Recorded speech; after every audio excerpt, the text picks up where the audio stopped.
আর আজ দিনভর নজর ছিল সুপ্রিম কোর্টের শুনানির দিকে, যে শুনানিতে প্রধান বিচারপতি তিনি বলেছেন যে এখনো পর্যন্ত সিবিআই যা স্ট্যাটাস রিপোর্ট দিয়েছে সেটা যাতে কোনোভাবেই বাইরে না আসে সেদিকে নজর দিতে হবে। কিন্তু একটা ইঙ্গিত তিনি দিয়েছেন, সিবিআই এখনো পর্যন্ত স্ট্যাটাস রিপোর্টে যা যা দিয়েছে তাতে বিচলিত বোধ করছেন প্রধান বিচারপতি।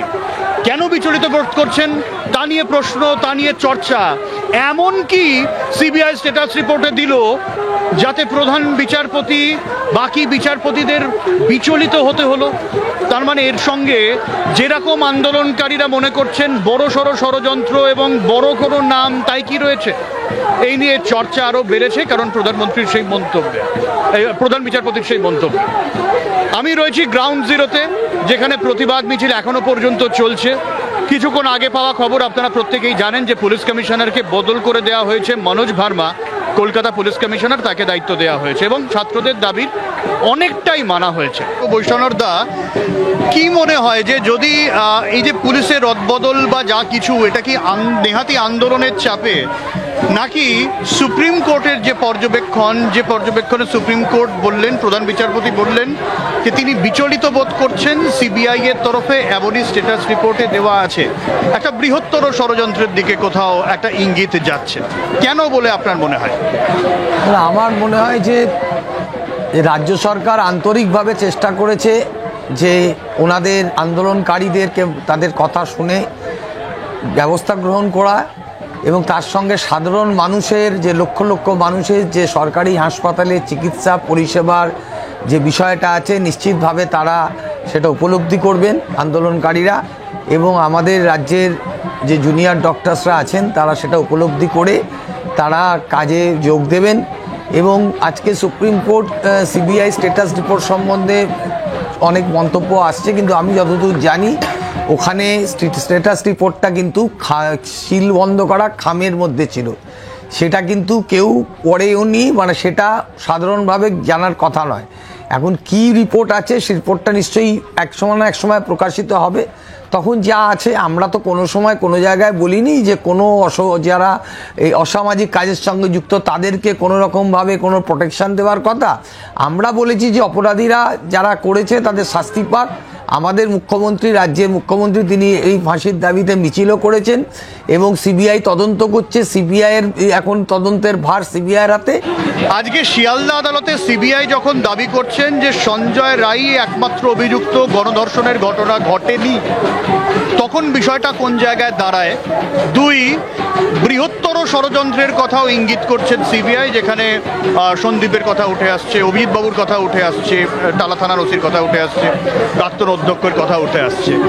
কোন জায়গায় দাঁড়িয়ে গোটা বিষয়টা মনে হয়? তাহলে কি এরকম একটা তথ্য খাড়া করা যেতে পারে? সাধারণ মানুষ যেরকম দাবি করছে যে খুন, তারপরে ধর্ষণের যে বিষয়টা, কিন্তু গণধর্ষণের যে বিষয়টা, একাধিক অভিযোগ, একাধিক ব্যক্তির জড়িত থাকার বিষয়টা, এটাও তো প্রাথমিকভাবে এখনো পর্যন্ত তদন্তে সেই খুব একটা শক্তপোক্ত বিষয় উঠে আসছে না। শতরূপ, দেখুন, প্রথম কথা হচ্ছে, আমি একটা কথা শুনলাম, বৈশানা চ্যাটার্জি বলছেন যে সরকারের আন্তরিক চেষ্টা আছে ঘটনাটায় যাতে জাস্টিস পাওয়া যায়। ডক্টর আখতার আলী যেদিন এই সন্দীপ ঘোষ অ্যান্ড কোম্পানির দুর্নীতির কথা সরকারকে জানিয়েছিলেন, সেদিন মমতা বন্দ্যোপাধ্যায় আখতার আলীকে ট্রান্সফার করে দিয়েছিলেন, সন্দীপ ঘোষকে বাঁচিয়েছিলেন। যদি তিনি তা না করতেন তাহলে হয়তো মেয়েটি আজকে বেঁচে থাকতো, তার সঙ্গে ঘটনাটা ঘটতো না। সুতরাং এই সমস্ত গল্প যেন এখন না শোনানো হয়। দু নম্বর কথা হচ্ছে, শোনা গেল যে এই গোটা ঘটনায় নাকি কাউকে বাঁচানোর চেষ্টা করা হয়নি। সন্দীপ ঘোষ নিজে রিজাইন করতে বাধ্য হওয়ার পরে 4 ঘন্টার মধ্যে তাকে ন্যাশনালের প্রিন্সিপাল বানিয়ে বাঁচানোর চেষ্টা হয়েছিল কি হয়নি? কদিন আগে অবধি বললেন যে বিনীত গোয়েলকে নাকি এই সময় পুজোর আগে সরালে কলকাতায় দুর্গাপূজা বন্ধ হয়ে যাবে। মানে দুর্গা ঠাকুরের সাথে কার্তিক গণেশ থাকে জানতাম, দুর্গা ঠাকুরের সাথে কবে থেকে বিনীত গোয়েল আসা শুরু করলো? বিনীত গোয়েলকে ছাড়া দুর্গা ঠাকুরের পুজো করা যাবে না, মমতা বন্দ্যোপাধ্যায়ের কাছ থেকে কদিন পরে শুনলাম। আজকে তো সরানো হলো বিনীত গোয়েলকে। এবছর কলকাতায় দুর্গাপুজো হচ্ছে নাকি দুর্গাপুজো দেখার জন্য কলকাতায় বাইরে যেতে হবে আমাদেরকে? বাঁচানোর চেষ্টা করা হয়নি। 3 নম্বর কথা, সব্যসাচী, যে প্রশ্নটা করা হচ্ছে, সিবিআই বলেছেন গণধর্ষণ হয়েছে কি হয়নি, একটা সূত্র থেকে আপনারা বলছেন। আমি যদি জিজ্ঞেস করি, একাধিক ব্যক্তির জড়িত থাকার প্রমাণ পাওয়া যাচ্ছে না, ইন দ্য সেন্স ধর্ষণ প্রক্রিয়ায় ইচ্ছের বিরুদ্ধে যৌন সঙ্গমে একাধিক ব্যক্তির জড়িত থাকার প্রমাণ পাওয়া যাচ্ছে না, কিন্তু ধর্ষণ এবং খুনটাকে অর্গানাইজ করার ক্ষেত্রে একাধিক ব্যক্তির জড়িত থাকার প্রমাণ পাওয়া যাচ্ছে কি যাচ্ছে না, আপনি আমায় বলুন। তা যদি না হয় তাহলে কেন এই ঘটনাকে প্রমাণ নষ্ট করে চাপা দেওয়ার চেষ্টা করা হলো। কেন সন্দীপ ঘোষ থেকে শুরু করে টালা থানার ওসি থেকে শুরু করে স্বাস্থ্য ভবনের আধিকারিকদের এই ভূমিকা দেখা যাচ্ছে, যে ভূমিকা কিনা আমরা দেখছি। কেন আজকে এই সিবিআই সূত্রে আপনারা সাংবাদিকরা এই রিপোর্টও দেখাচ্ছেন যে ঘটনাটা ঘটার পরে, যেটা সন্দীপ ঘোষের ড্রাইভারকে জিজ্ঞাসাবাদ করে জানা গেছে, ভোরবেলা সবার চোখ এড়িয়ে সন্দীপ ঘোষ একবার আরজিকর থেকে ঘুরে গেছিল কাউকে না জানিয়ে এই ঘটনাটা ঘটার পরে। কেন এই ঘটনাটা ঘটলো? এইগুলোকে আমরা একাধিক ব্যক্তির জড়িত থাকা হিসেবে ধরবো কি ধরবো না? এবং আজকে সুপ্রিম কোর্টে একটা অদ্ভুত জিনিস দেখলাম, হিয়ারিং শুরু করার সময় কপিল সিব্বল বলছেন যে লাইভ স্ট্রিমিংটা যেন বন্ধ থাকে। মমতা বন্দ্যোপাধ্যায় বলতেন ওনার বাড়ির ভেতরের বৈঠকে লাইভ স্ট্রিমিং করা যাবে না, তার একটা মানে ছিল। কেন আমরা কুণাল ঘোষের মুখ থেকে শুনেছি 7,000 টাকা ওনার বাড়িতে রাখা আছে, লাইভ স্ট্রিমিং হলে সেটা টাকার ছবি উঠে যেতে পারে। কপিল সিব্বল বলছে সুপ্রিম কোর্টে লাইভ স্ট্রিমিং করা যাবে না। কেন?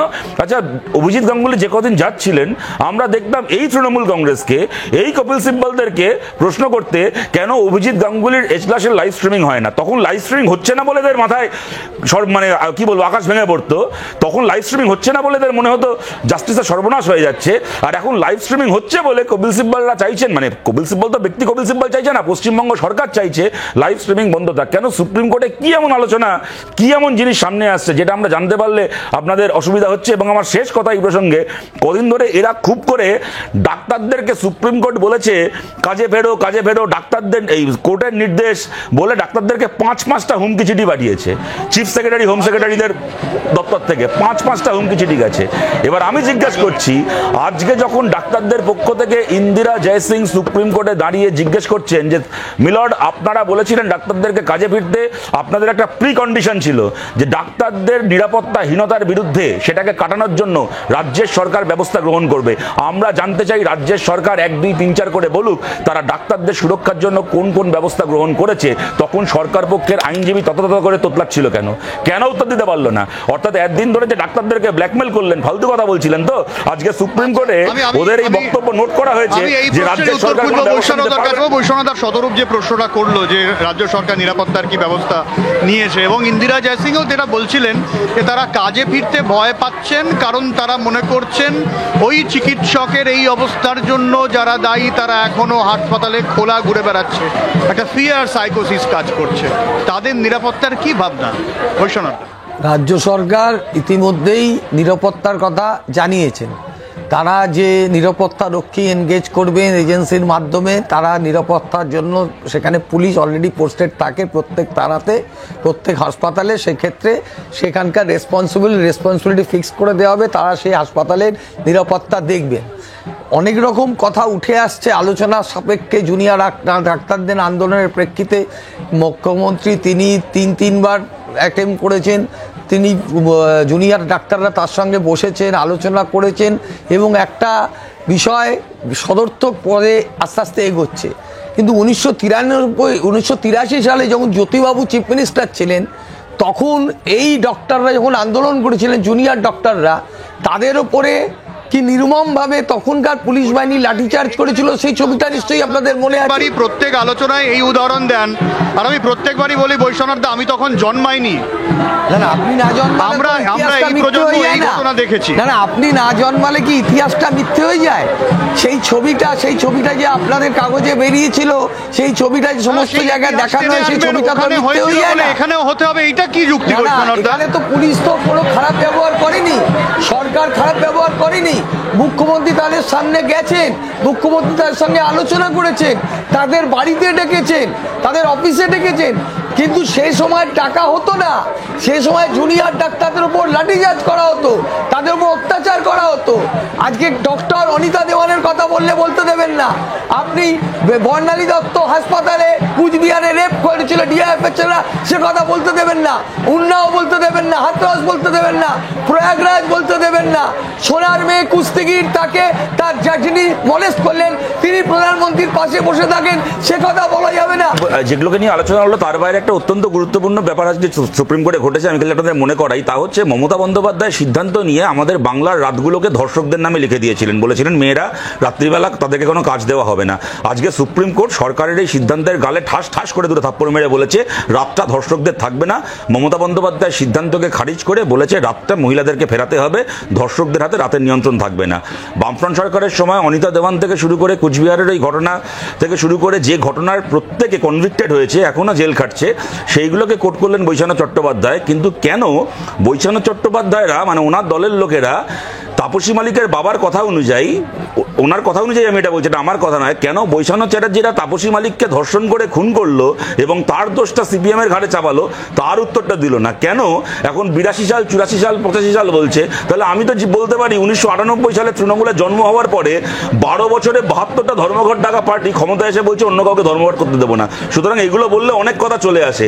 সন্দীপ ঘোষ কার নাতির জামাই যে সন্দীপ ঘোষকে মমতা বন্দ্যোপাধ্যায় এরকম ভাবে আড়াল করতে গেছিলেন? কেন সন্দীপ ঘোষ নিজে রিজাইন করার পরে, যে লোকটা আজকে খালি দুর্নীতি নয়, ধর্ষণ এবং খুনের চক্রান্ত করার অভিযোগে জেল খাটছে, প্রমাণ লোপাট করার অভিযোগে জেল খাটছে, জীবনে আপনারা বিশ্বাস করেন যদি এই তদন্ত রাজ্যের পুলিশ করতো, সন্দীপ ঘোষকে জীবনে গ্রেপ্তার করা হতো? মমতা বন্দ্যোপাধ্যায় যেভাবে আগলে রাখছিলেন, কেন, কিসের জন্য, কে হয় মমতা বন্দ্যোপাধ্যায়ের? কি স্বার্থ আছে তৃণমূল কংগ্রেসের, মমতা বন্দ্যোপাধ্যায় এদেরকে আড়াল করার? এর জবাবগুলো কে দেবে? খুব সংক্ষেপে বৈশাখর দা, তাপসী মালিককে ধর্ষণ করে এখানে বসে বড় বড় কথা বলছে। তাপসী মালিকের ধর্ষণ, তাপসী মালিকের বাবা বলেছে বৈশাখ চ্যাটার্জিরা ধর্ষণ করেছে, বৈশাখ চ্যাটার্জিরা ধর্ষণ করেছে, তাপসী মালিকের বাবা বলেছিল বৈশাখ চ্যাটার্জিরা ধর্ষণ করেছে, তাপসী মালিকের বাবা বলেছে। সুহৃদ দত্ত জেল থেকে মুক্ত হয়েছে, তাপসী মালিকের বাবা আজও জাস্টিসের জন্য কাঁদছে। এই বৈশাখ চ্যাটার্জিরা ধর্ষণ করে খুন করেছিল তাপসী মালিককে, এই বৈশাখ চ্যাটার্জিরা তাপসী মালিককে ধর্ষণ করে খুন করেছিল। তাপসী মালিকের বাবা বলেছে, তাপসী মালিকের বাবা বলেছে, মনোরঞ্জন মালিক বলেছে এই বৈশাখ চ্যাটার্জিরা ধর্ষণ করে খুন করেছিল। তাপসী মালিকের বাবা বলেছে, ভিকটিমের বাবা বলেছে, ভিকটিমের বাবা বলেছে এরা ধর্ষণ করে খুন করেছিল। তারপরে বসে বড় বড় কথা বলছে। কে হয় মমতা ব্যানার্জির, কে হয় সন্দীপ ঘোষ? সন্দীপ ঘোষের কে হয় মমতা ব্যানার্জি? মমতা ব্যানার্জির কে হয় সন্দীপ ঘোষ? সন্দীপ ঘোষ কি রঞ্জিত ঘোষের কেউ হয়? সন্দীপ ঘোষ কি রঞ্জিত ঘোষের কেউ হয়? সন্দীপ ঘোষ কি রঞ্জিত ঘোষের কেউ হয়? সন্দীপ ঘোষ কি রঞ্জিত ঘোষের কেউ একদমই হয়? আলোচনা চর্চা চলতেই থাকবে, কিন্তু দিনের শেষে আমাদের যে নজর থাকবে যে এই কর্মবিরতি উঠছে কিনা এবং অবশ্যই বিচার মিলছে কিনা। যে বিচারের দাবিতে এখনো পর্যন্ত যে ছবি আপনারা দেখছেন, চিকিৎসক থেকে শুরু করে সাধারণ মানুষ এখনো পর্যন্ত স্বাস্থ্য ভবনের সামনে অবস্থানে। কি সিদ্ধান্ত হয় সেদিকে নজর থাকবে। আপাতত বাংলা 5 এই পর্যন্তই, সঙ্গে থাকুন জি 24 ঘন্টা।